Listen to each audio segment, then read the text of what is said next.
10 বছর থেকে বন্ধ থাকা একটা বন্ধ বাড়িতে হঠাৎই একজন মহিলা এসে উপস্থিত হন এবং সেখানে দাঁড়িয়ে ফুপিয়ে ফুপিয়ে কাঁদতে থাকেন। তিনি চিৎকার করে বলেছিলেন, আমার মেয়েকে ফেরত দাও, কোথায় আছে আমার মেয়ে? সেই মুহূর্তে সেখানে একজন নার্স আসেন এবং সেই মহিলাকে জোরে একটা থাপ্পড় মারেন এবং বলেন, দীর্ঘ 10 বছর পর তোমার মেয়ের কথা মনে পড়েছে? ধিক্কার তোমার মতো মায়েদের। বন্ধুরা, কে ছিলেন সেই মহিলা যিনি 10 বছর পর এসে সেই বন্ধ থাকা ভগ্নপ্রায় বাড়িতে দাঁড়িয়ে ফুপিয়ে ফুপিয়ে কাঁদছিলেন এবং সেই নার্স বা কেন তাকে থাপ্পড় মারল? গল্পের পুরো সত্যিটা জানার জন্য ভিডিওটি শেষ পর্যন্ত দেখুন এবং আমি আপনাদের কাছে একটা অনুরোধ করব, ভিডিওটিতে একটি লাইক দিতে এবং সাবস্ক্রাইব করে আমার পাশে থাকতে। বন্ধুরা, দিল্লির এক নির্জন এলাকায় একটি বাড়ি ছিল, যে বাড়িতে একজন মহিলা বাস করতেন। সেই মহিলার এই পৃথিবীতে আর কেউ ছিল না। তিনি একাকী সেই বাড়িতে বাস করতেন আর তিনি এমন এক কাজ করতেন যার জন্য তার নির্জন পরিবেশে থাকার প্রয়োজন ছিল। ক্রমে সময় গড়িয়ে যায় এবং সেই মহিলার একটা কন্যা সন্তান জন্ম নেয়।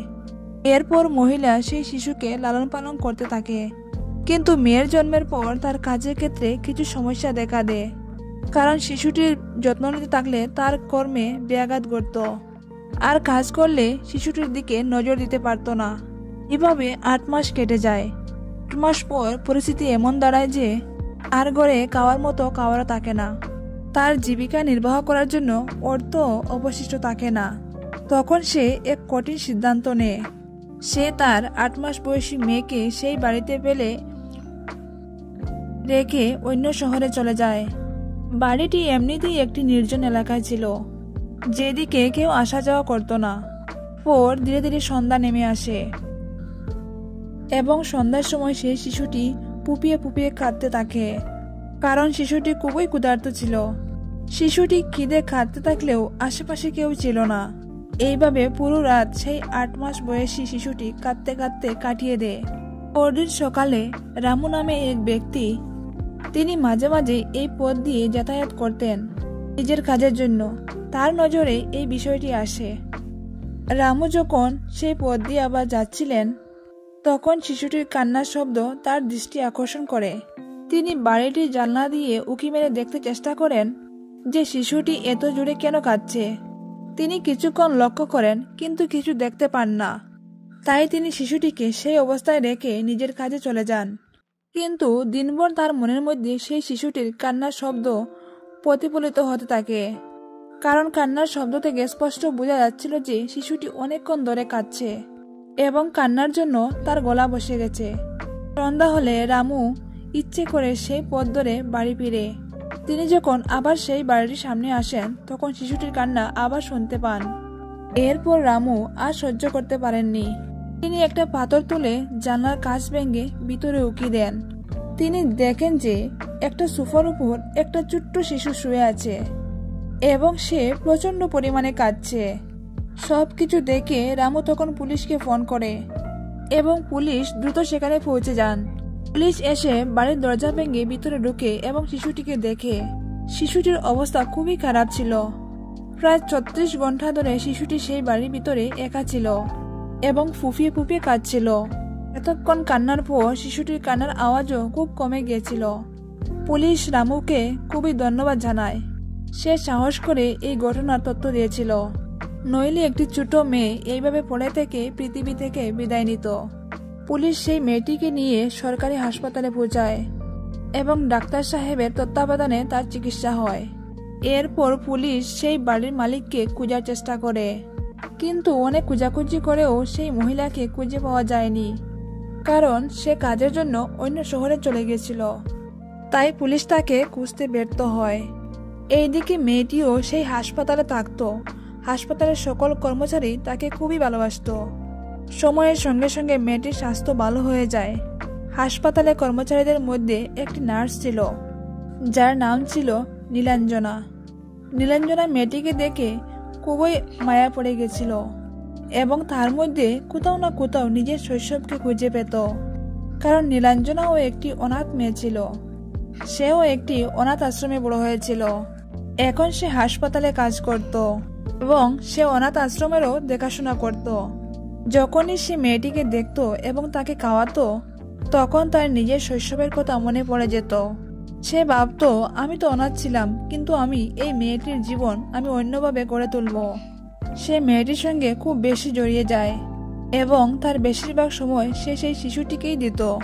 এইভাবে সময় কেটে যাচ্ছিল, কিন্তু হঠাৎ একদিন সেই ডাক্তার সাহেব মেয়েটিকে হসপিটাল থেকে ছাড়পত্র দেন এবং পুলিশ এসে মেয়েটিকে একটি অনাথ আশ্রমে পাঠিয়ে দেয়।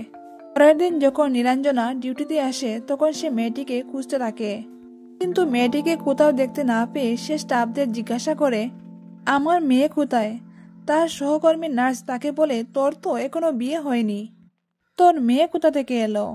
তখন সে বলে, আমি সেই মেয়েটির কথা বলছি যাকে ওই নির্জন বাড়ি থেকে আনা হয়েছিল, যেখানে তাকে মারার জন্য ফেলে রাখা হয়েছিল। এরপর তার সঙ্গে স্টাফরা তার সাথে মজা করে বলে, ও তো তোর মেয়ে নয়, ও শুধু এখানে চিকিৎসার জন্য এসেছিল, এখন তার সঠিক জায়গায় চলে গেছে। পুলিশ তাকে অনাথ আশ্রমে পাঠিয়েছে, সেখানে এখন ওর জীবন কাটবে। এরপর নীলাঞ্জনা তাদের কাছে সেই অনাথ আশ্রমের ঠিকানা জিজ্ঞাসা করে। তারা তাকে ঠিকানা দিয়ে জিজ্ঞাসা করে, তুই কি করতে চাস? নীলাঞ্জনা বলে, আমি মেয়েটিকে নিজের কাছে রেখে মানুষ করব এবং তার একটি উজ্জ্বল ভবিষ্যৎ তৈরি করব। এই কথা শুনে তার সঙ্গে স্টাফরা আবারও তার উপর হাসতে থাকে এবং বলে, তোর তো এখনো বিয়ে হয়নি, তুই কিভাবে এই মেয়েটিকে মানুষ করবে? নীলাঞ্জনা জবাব দেয়, আমি কাজ করি এবং কাজের পর এই মেয়েটির যত্ন নিতে চাই। এই কথা বলে নীলাঞ্জনা হাসপাতাল থেকে ছুটি নিয়ে সরাসরি সেই অনাথ আশ্রমে চলে যায়। এখানে গিয়ে আশ্রমের লোকদের সঙ্গে কথা বলে মেয়েটিকে দত্তক নেয়। আইনি প্রক্রিয়া সম্পূর্ণ করার পর মেয়েটি তার মেয়ে হয়ে যায়। পর সেই নার্স শিশুটিকে নিজের বাড়িতে নিয়ে আসে আর তার যত্ন নিতে থাকে।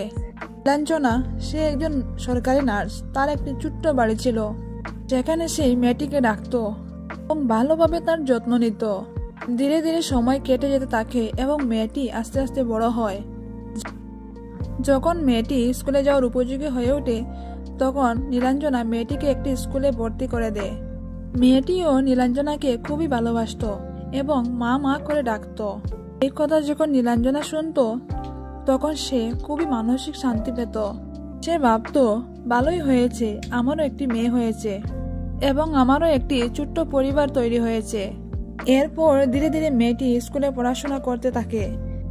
একদিন হঠাৎ মেয়েটি স্কুল থেকে এসে নীলাঞ্জনাকে জিজ্ঞাসা করে, মা, আমার বাবা কোথায়? নীলাঞ্জনা তখন বলে, শোনা মা আমার, তোর বাবার কি দরকার? আমি তোর বাবা আর আমি তোর মা, দুটোই আমি। কিন্তু মেয়েটি বলে, সবাই তো স্কুলে তাদের বাবার সঙ্গে আসে আর বাবারা তাদের নিয়ে যায়, কিন্তু আমার বাবা কোথায়? আমি জানতে চাই। তখন নীলাঞ্জনা বলে, তোর বাবা তোর জন্মের আগেই মারা গেছে। এই বলে নীলাঞ্জনা মেয়েটিকে চুপ করায়। মেয়েটি বিষয়টা বুঝে, কারণ মেয়েটি মাকে খুবই ভালোবাসতো।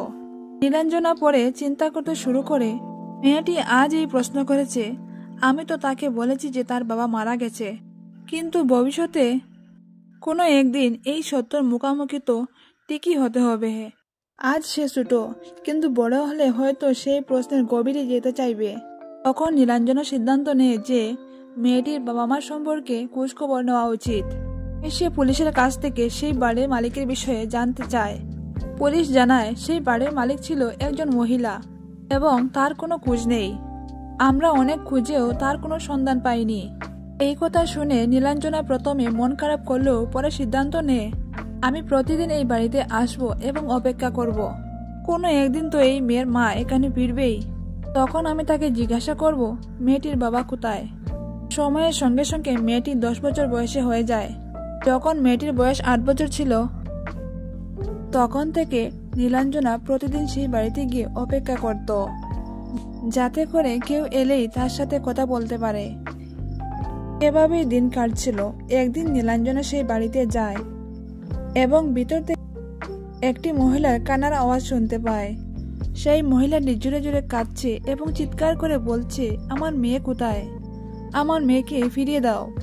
তখন নীলাঞ্জনা ঘরের ভিতরে ঢুকে দেখে সেই জায়গায় যেখানে সেই ছোট্ট মেয়েটিকে একদিন ফেলে রেখে গিয়েছিল, একজন মহিলা সেখানে বসে আছে এবং ফুপিয়ে ফুপিয়ে কাঁদছে এবং দেওয়ালে মাথা টেকে চিৎকার করে বলছে, আমার মেয়ে কোথায়, আমার মেয়েকে ফিরিয়ে দাও। তার চোখে অশ্রু, সে ভীষণভাবে অনুতপ্ত।